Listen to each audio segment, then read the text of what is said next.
This will be a scary summer in the United States. Most of the West is already classified as being in severe, extreme, or exceptional drought, which is remarkable for this early in the year.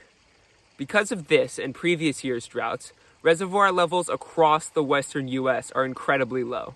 Lake Oroville, California's second largest reservoir, was at only 55% of its total capacity when it reached its highest level for the year last May. There was so little water in the reservoir last summer that the hydropower electricity generating part of the dam had to be shut off.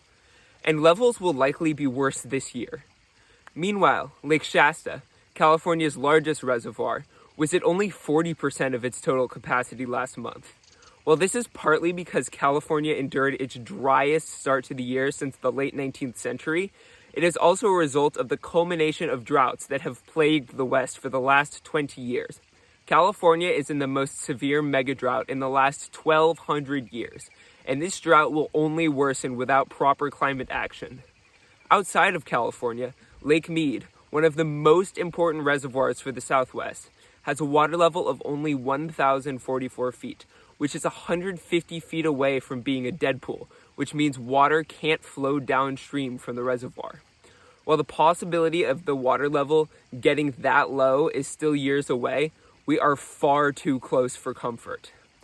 Lake Mead is only at 26% capacity and has dried up far faster than previous years' projections have predicted it would. Lake Powell, another incredibly important reservoir on the Colorado, is also at around 25% capacity, showing that this is a clear trend throughout the western United States. Both of these reservoirs, as well as others across the West, are low enough that they threaten water availability across the region. While municipalities try to use less water, this is not a permanent solution. Climate change will continue even if water demand drops. Temperature outlooks for the summer are also frightening. Summer temperatures are expected to be hotter than average across the U.S., especially in the West, the Rockies, the Plains, and the Midwest.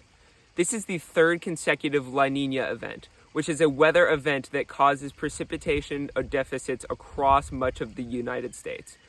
This rare occurrence, combined with the ever-increasing impacts of climate change, will cause disastrous occurrences this summer and will have ripple effects into future years. Additionally, there is predicted to be no rain to relieve this heat and dryness in much of the country, which will further worsen crop yields and environmental impacts, especially fires.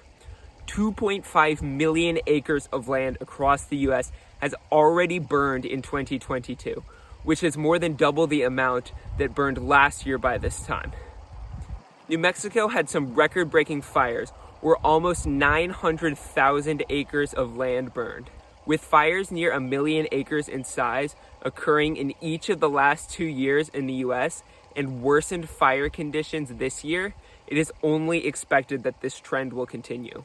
What we need now is great climate legislation. Sadly, the opposite is happening.